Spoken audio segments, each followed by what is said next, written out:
राज ठाकरे आणि उद्धव ठाकरेंनी मुंबई महापालिका निवडणुकीसाठी युती करायची हे जवळपास निश्चित केलेले आहे। ठाकरे बंधूंच्या युतीची घोषणा झाली नसली तरी पडद्यामागून युतीच्या दृष्टीने सगळ्या हालचाली सुरू झाल्यात। शिवसैनिक आणि मनसैनिक युती होणार अशी खूणगाठ मनाशी बांधून निवडणुकीच्या तयारीला लागले। मुंबई महापालिका निवडणुकांसाठी काँग्रेसने स्वबळाचा नारा दिला। यावरूनच शिवसेनेचे मुखपत्र सामनाच्या अग्रलेखामधून काँग्रेसला कानपिचक्या दिल्यात। बिहारमध्ये राज ठाकरे किंवा शिवसेना नव्हती तरी काँग्रेसचा पराभव झाला। यावर मुंबईकर काँग्रेसवाल्यांचं काय म्हणणं आहे असा सवाल सामनामधून विचारण्यात आलाय। महाराष्ट्रातील नगर परिषद आणि नगरपंचायत निवडणुकीसाठी नामांकन पत्रांची छाननी सुरू होण्याच्या एक दिवस आधी सर्वोच्च न्यायालयाने आरक्षण मर्यादेवरून सरकारला झापलंय। 50% आरक्षणाची मर्यादा पाळा अन्यथा निवडणुका रोखू असा इशारा सर्वोच्च न्यायालयाने दिलाय।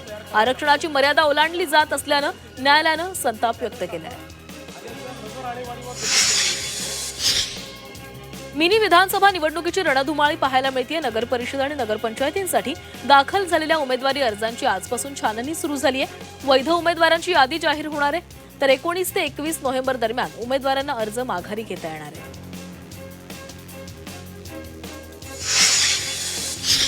कल्याण डोंबिवली महापालिकेवर आगरी कोळी समाजाचाच महापौर बसला पाहिजे अन्यथा आम्हाला दुसरा विचार करावा लागेल असा इशारा कोळी महासंघाने राजकीय पक्षांना दिला आहे।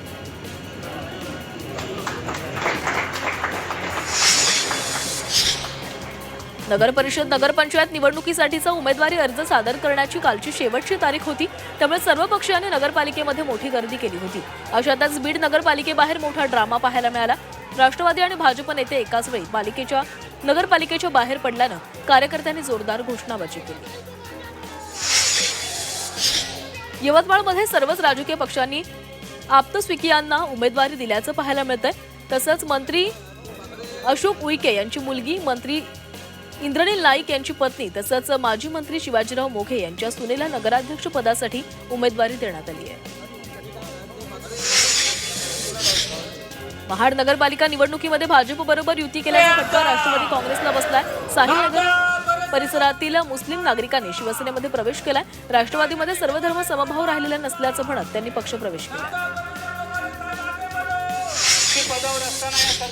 पारनेर नगरपंचायतीच्या उपनगराध्यक्ष जायदा शेख यांनी पदाचा राजीनामा दिलाय। त्यांना 2.5 वर्षांचा कार्यकाळ पूर्ण झाल्यानंतर त्यांनी राजीनामा दिला।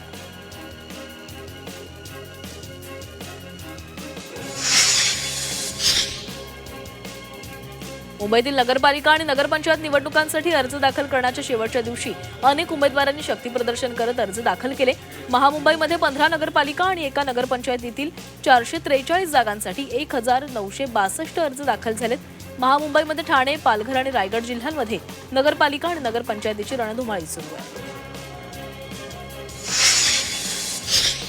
अमरनाथमध्ये मनसेचे उमेदवार मशाल चिन्हावर निवडणूक लढवणार आहेत। एकूण 14 उमेदवारांनी मनसेकडून अर्ज दाखल केलाय। मनसेच्या 3 नगरसेवकांनी शिवसेनेमध्ये प्रवेश केल्यानं नागरिकांमध्ये संभ्रम निर्माण होऊ नये म्हणून मनसे मशाल चिन्हावर लढणार आहे। बदलापूर नगरपालिकेच्या निवडणुकीसाठी उमेदवारी अर्ज भरण्याच्या शेवटच्या दिवशी सर्वच पक्षाच्या उमेदवारांनी अर्ज भरलेत। या निवडणुकीमध्ये शिवसेना आणि भाजपकडून तब्बल 11 दाम्पत्य निवडणूक लढवत आहेत तर यामध्ये एकाच कुटुंबातील 6 सदस्य निवडणुकीच्या रिंगणामध्ये उतरले।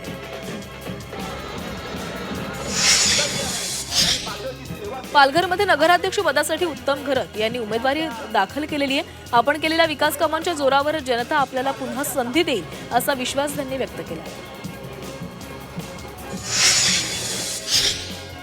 पालघर नगर परिषदेच्या निवडणुकीमध्ये भाजप स्वबळावर निवडणूक लढवत आहे। नगराध्यक्ष पदासाठी कैलास म्हात्रे यांनी उमेदवारी अर्ज दाखल केलेला आहे। भाजपनं मोठं शक्ती प्रदर्शन करत 30 जागांसाठी उमेदवारी अर्ज दाखल केला।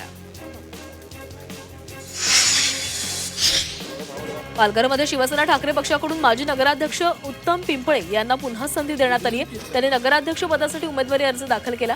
पालघर भ्रष्टाचार मुक्त करण्याचा आपला प्रयत्न असेल त्यामुळे जनता आम्हाला निवडून देईल असा विश्वास त्यांनी व्यक्त केला आहे। पुण्यातील नगर परिषद आणि नगरपंचायतीच्या निवडणुकीतील 398 जागेसाठी 2,500 उमेदवारी अर्ज दाखल झालेत। जिल्ह्यामध्ये 14 नगर परिषद आणि 3 नगरपंचायतींसाठी निवडणुका होत आहेत तर नगराध्यक्ष पदाच्या 17 जागांसाठी 193 अर्ज दाखल झाले।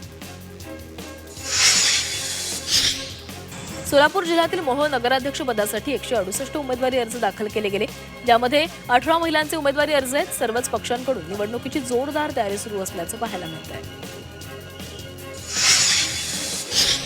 वाशिममध्ये नगराध्यक्ष पदासाठी 83 तर सदस्य पदासाठी 1000 उमेदवारी अर्ज दाखल झाले. अर्जांची छाननी करून अंतिम उमेदवारांची यादी 26 नोव्हेंबरला जाहीर केली जाईल. निवडणुकीसाठी सर्व राजकीय पक्ष तयारीला लागले. सांगली जिल्ह्यातल्या 8 नगर परिषद आणि नगरपंचायतींसाठी उमेदवारी अर्ज दाखल झालेत. शेवटच्या दिवशी सदस्य पदासाठी 1568 अर्ज आलेले आहेत. 8 नगराध्यक्ष पदासाठी तब्बल 110 उमेदवारांनी अर्ज केलेत. नगरसेवक पदासाठी ईश्वरपूरमध्ये सर्वाधिक 272 तर नगराध्यक्ष पदासाठी आटपाडीमध्ये सर्वाधिक 22 उमेदवारी अर्ज दाखल झाले. 21 नोव्हेंबर ही अर्ज माघारी घेण्याची अंतिम मुदत आहे. छत्रपती संभाजीनगर जिल्ह्यातील 6 नगर परिषदा आणि 1 नगरपंचायतीच्या निवडणुकीची तयारी सुरू झाली आहे. सोमवारी अर्ज भरण्याची मुदत संपली आहे. 160 जागांसाठी तब्बल 1312 उमेदवार मैदानामध्ये उतरले असून यातील किती जण माघार घेत आहेत आणि किती मैदानामध्ये कायम राहतील हे 21 नोव्हेंबरला स्पष्ट होणार आहे. जालन्यातील 3 नगर परिषदांच्या निवडणुकीमध्ये नगराध्यक्ष पदासाठी मोठी चुरस निर्माण झाली आहे. या तिन्ही नगर परिषदांमध्ये 42 उमेदवारी अर्ज दाखल करण्यात आले. परतूर नगर परिषदेमध्ये सर्वाधिक 16, अंबडमध्ये 14 तर भोकरदनमध्ये 12 उमेदवारांनी अर्ज दाखल केला आहे. जालन्यामध्ये नगर परिषद निवडणुकीमध्ये भाजपनं 3ही ठिकाणी स्वबळावर लढण्याची तयारी केली आहे. भोकरदन नगर परिषदेमध्ये सर्वच पक्षांनी स्वबळावर लढण्याची तयारी करत उमेदवारी अर्ज दाखल केलाय. तर परतूरमध्ये राष्ट्रवादी आणि भाजप यांनी नगराध्यक्ष पदासह सर्वच जागांवर अर्ज दाखल केले. अकोल्यात डॉक्टर पंजाबराव देशमुख कृषी विद्यापीठामध्ये विविध पिकांची उच्च प्रतीची आणि अनुवांशिक शुद्धता असलेलं बियाणं विक्रीसाठी उपलब्ध करण्यात आलंय. शाश्वत उगवण आणि क्षमता सोबतच सर्वोत्तम गुणवत्तेची खात्री देत विद्यापीठानं शेतकऱ्यांना विद्यापीठातूनच बियाणं खरेदी करण्याचं आवाहन केलंय. वाशिमच्या मंगरुळपीरमध्ये नाफेड मार्फत सोयाबीन खरेदीला सुरुवात झाली आहे. त्यामुळे खरेदी केंद्रांवर शेतकऱ्यांची मोठी गर्दी झाली आहे. यंदा मोठ्या संख्येनं शेतकऱ्यांनी नोंदणी केल्यानं खरेदी केंद्रावर उत्साहाचं वातावरण पाहायला मिळतंय. छत्रपती संभाजीनगरात आतापर्यंत 25% पेरण्या पूर्ण झाल्यात. पावसामुळे जिल्ह्यातील लघु, मध्यम आणि मोठ्या प्रकल्पांमध्ये 58% जलसाठा आहे. त्यामुळे रब्बीचं क्षेत्र यंदा 1.5 पटीने वाढण्याचा अंदाज आहे. सोलापूरच्या बार्शी एसटी आगाराचा निष्काळजीपणा समोर आलाय. वैराग ते यावली दरम्यान धावणारी एसटी बस 3 तास उशिरा आली. त्यामुळे प्रवाशांसह शालेय विद्यार्थ्यांनाही मोठा त्रास सहन करावा लागला. छत्रपती संभाजीनगरात अतिवृष्टीमुळे शेतकऱ्यांचं मोठं नुकसान झालंय. त्यामुळे राज्य सरकारनं 6.5 लाख शेतकऱ्यांसाठी मदतीची घोषणा केली. मात्र आतापर्यंत केवळ 3.5 लाख शेतकऱ्यांच्या खात्यामध्ये मदत जमा झाली आहे. त्यामुळे जवळपास 50% शेतकरी मदतीपासून वंचित आहेत. ऐन थंडीच्या हंगामामध्ये भाजीपाल्याच्या दरामध्ये 20 ते 30% वाढ झालेली आहे. त्यामुळे गृहिणींचं बजेट कोलमडलंय. अतिवृष्टीमुळे भाजीपाल्याच्या उत्पादनावर परिणाम झाल्यानं भाजीपाल्याचे दरही वाढले. राज्यात सर्वदूर तापमानाचा पारा कमालीचा घसरलाय. राज्यातल्या काही जिल्ह्यांमध्ये थंडीच्या लाटेचा इशारा हवामान विभागानं दिलाय. कोकणात अलिबाग, रत्नागिरी, डहाणू भागातही थंडी वाढलेली आहे. राज्यात उत्तरेकडून येणाऱ्या थंड वाऱ्यांचा प्रवाह वाढला असल्यानं हा परिणाम जाणवतो. मुंबईतील हवेची गुणवत्ता खराब श्रेणीमध्ये नोंदवली गेली आहे. देवनार, माझगाव, मालाड आणि गोवंडी या भागांमध्ये प्रदूषणाची पातळी सर्वाधिक आहे. या परिसरातील हवा वाईट श्रेणीमध्ये नोंदवली गेली आहे. भंडारा गोंदिया जिल्ह्याचा पारा 10°C आलाय. रात्री तसंच दिवसा देखील थंडी जाणवत असल्यामुळे नागरिक शेकोटीचा आधार घेताना दिसत आहेत.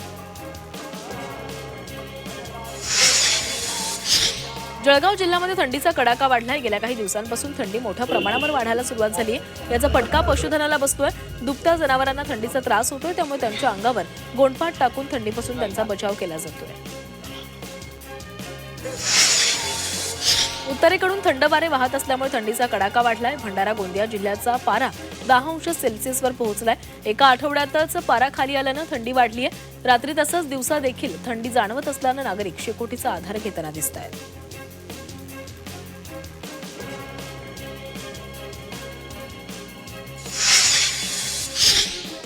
वाशिमच्या कारंजामध्ये घराला आग लागली. आगीमध्ये घरातील संसारोपयोगी साहित्य तसंच एक दुचाकी जळून खाक झाली आहे. शॉर्ट सर्किटमुळे आग लागल्याची शक्यता व्यक्त केली जाते.